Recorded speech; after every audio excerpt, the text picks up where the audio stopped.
ఇదే పాతాళ సింహమురుగన్ టెంపుల్ అనమాట. మనకైతే ఇది మెయిన్ రోడ్ పక్కన అయితే ఉంటుంది టెంపుల్.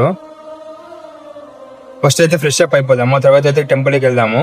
ఇక్కడ రైట్ సైడ్ చూసారు కదా, ఇక్కడ రైట్ సైడ్కి అయితే స్ట్రైట్ అయితే మనకైతే ఇక్కడ ఫ్రెష్ అప్ అవడానికి వాష్రూమ్స్ బాత్రూమ్స్ అయితే ఉంటాయన్నమాట.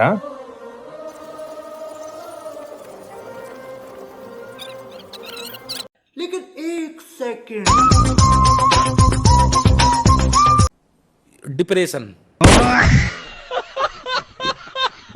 తమిళనాడుకి ఎంటర్ అయిన తర్వాత ఎక్కడైతే తెలుగులో రాసింది కనిపించలేదు. ఇక్కడ చూసిన తర్వాత కొంచెం హ్యాపీగా అయితే అనిపించింది. ఇవేనైతే బాత్రూమ్లు బాగా క్లీన్గా అయితే ఉన్నాయి. టెంపుల్ అయితే ఊరికి బయటే ఉంటుంది. చుట్టూ చూడడానికి బాగా కొండలు చేన్లు ప్రశాంతంగా అయితే ఉంటుంది వాతావరణము. ఫ్రెష్ అప్ అయితే అయిపోయాము. నెక్స్ట్ టెంపుల్కి అయితే వెళ్ళిపోదాం రండి. టెంపుల్కి ఎంటర్ అవ్వగానే మనకైతే ఫస్ట్ అయితే కరుంగలి మాల అయితే ఉంటాయి. మనకు ప్రైస్ విషయానికి వస్తే 6 mm అయితే మనకి 1200 అయితే పడుతుంది. 7 mm అయితే 1700, 8 mm అయితే 1800 అనమాట. మనకైతే ఈ కరుంగలి మాల 48 రోజులు అయితే దేవుడి దగ్గర పెట్టి ఆ తర్వాత అయితే మనకైతే అమ్ముతారంట బయట. అందుకే మనం ఫస్ట్ అయితే దర్శనానికి అయితే వెళ్ళిపోయాము, తర్వాత అయితే తీసుకుందామని. మనకి ఫస్ట్ ఎంటర్ అయితే మనకి ఇక్కడ కరుపు స్వామి అని చెప్పేసి ఉంటారనమాట. స్టార్టింగ్లోనే కరుపు స్వామి అంటే మనం అయితే తెలుగులో అయితే వీరభద్రుడు అంటారు. ఇక్కడ రీసెంట్గా సినిమా కూడా వచ్చింది కదా కరుపు అని, ఆ దేవుడే అనమాట.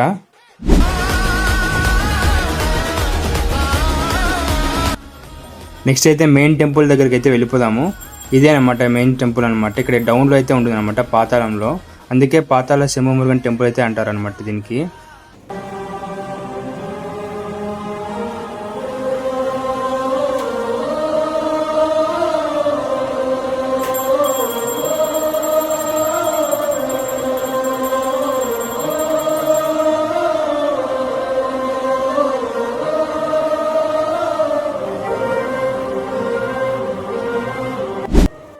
గర్భగుడి దగ్గర వీడియో తీసేటప్పుడు ఏమని అంటారేమో అనుకున్నా, పాపం వాళ్ళైతే ఏమనలేదు.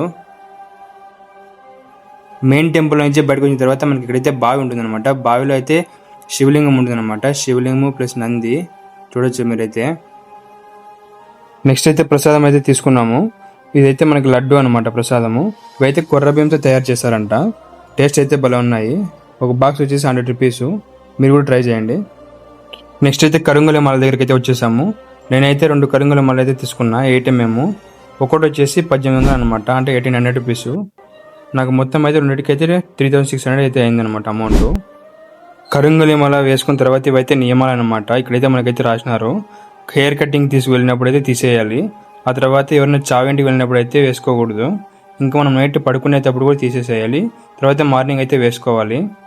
సక్సెస్ఫుల్గా పాతాళ సింహమురుగన్ టెంపుల్ ట్రిప్ అయితే అయిపోయింది. కరుంగలి మాల కూడా తీసేసుకున్నాము. నెక్స్ట్ వీడియోలో మనం అరుణాచలం ట్రిప్ అయితే చూసేద్దాము. మన వీడియో నచ్చినట్టయితే లైక్ చేయండి, అలాగే సబ్స్క్రైబ్ చేసుకొని షేర్ చేయండి.